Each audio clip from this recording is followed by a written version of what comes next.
It's 300 BC in the city of Cyprus. There lived a wealthy trader named Zeno. On a journey from Phoenicia to Piraeus, his ship sank, taking all his cargo with it. This event, beyond Zeno's or anyone's control, instantly transformed him from a rich man to a poor one. Imagine being Zeno. How would you respond to seeing your life's work destroyed by nature's sheer force? What's the right reaction? Anger? Sadness? A feeling of being cheated by life?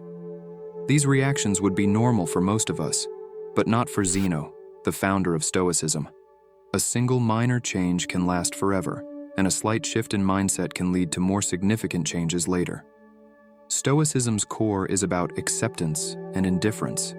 After studying the works of Socrates and other great philosophers, Zeno developed and taught Stoicism. He believed that although we can't control what happens to us, we can control how it affects us, and we must use this control effectively. Instead of lamenting over lost goods, Zeno remained composed, calm, and neutral in his predicament. Nowadays, Stoics are often seen as unbreakable individuals who don't succumb to emotional extremes like rage or anxiety. However, the original concept of Stoicism was more profound. It wasn't just a way to describe unemotional people. It was a way to view, describe, and understand the world. It was a lifestyle that has endured for centuries. Stoic philosophy can still be applied to today's situations as effectively as it was thousands of years ago, with equally impactful benefits. Stoicism helps us transform negative emotions from adverse experiences into thoughts that offer a unique perspective on the world.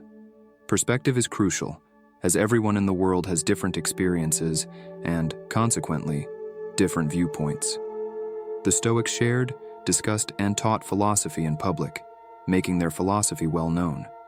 They believed that Stoic principles could benefit everyone, so they didn't confine their knowledge to schools or palace courtyards.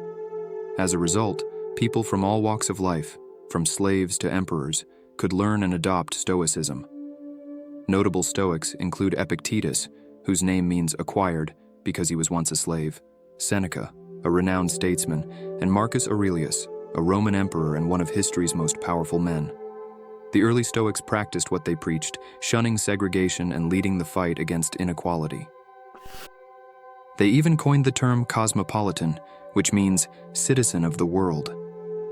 Today, when we hear cosmopolitan, we think of diverse cities like New York, Toronto, Dubai, and London, reflecting the unity and togetherness the Stoics advocated.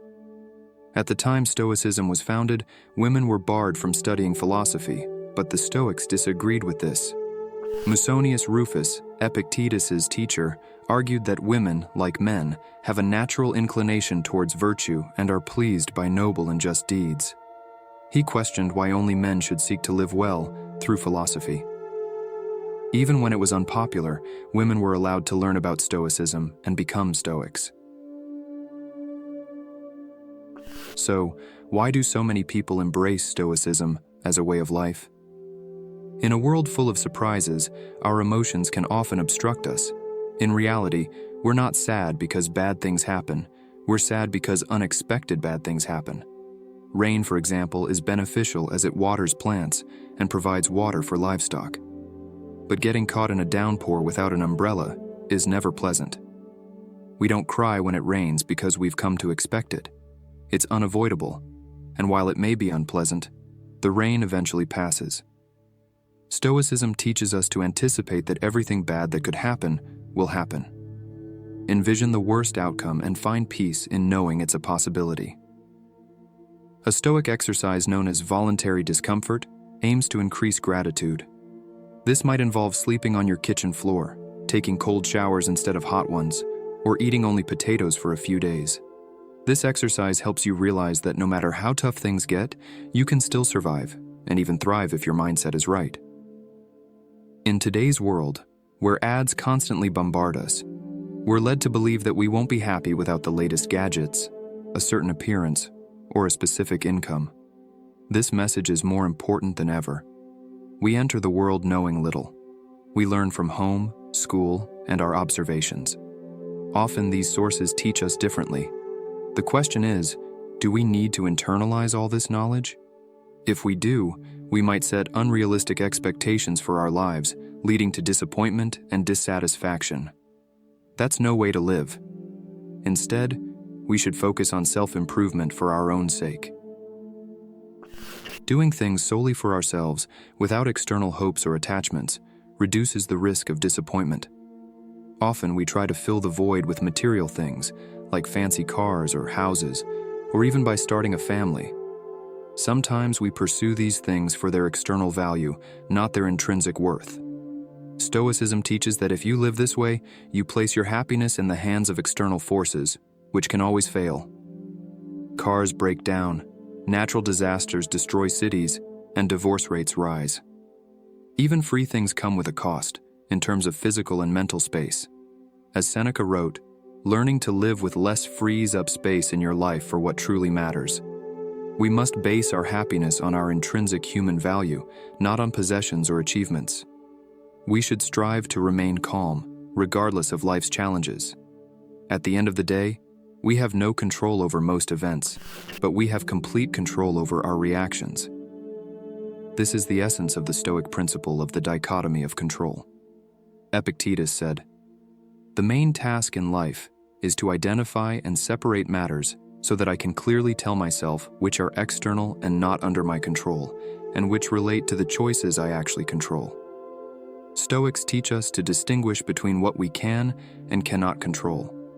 We should base our worth on what we can control, not on what we can't. Striving for goals is commendable, but falling apart when things don't go as planned is pointless from a Stoic perspective. Making YouTube videos may be easier than being a Roman emperor, but it has its challenges.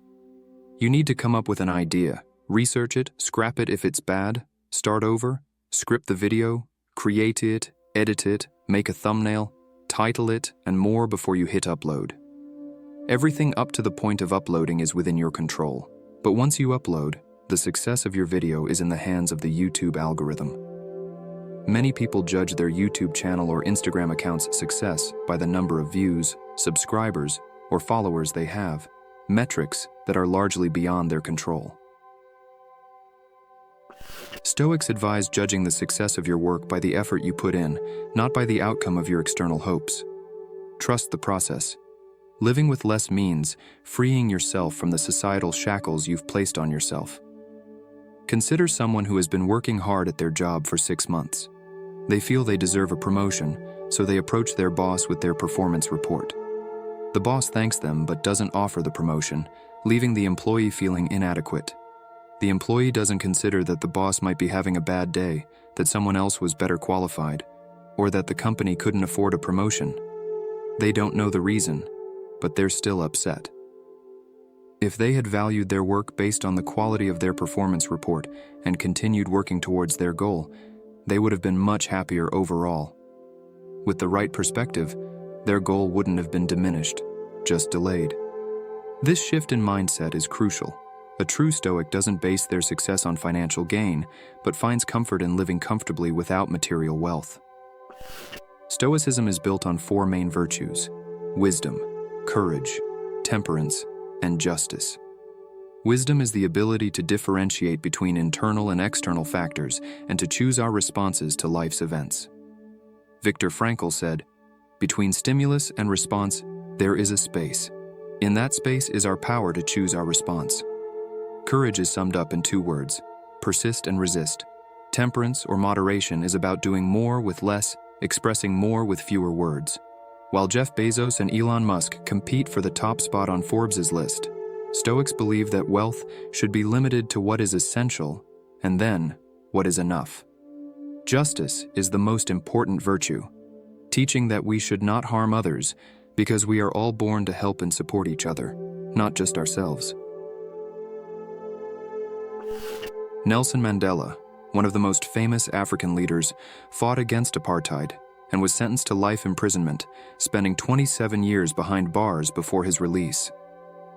Upon his release, he became president of South Africa, and many expected him to seek revenge on those involved in apartheid or his imprisonment. However, Mandela did not.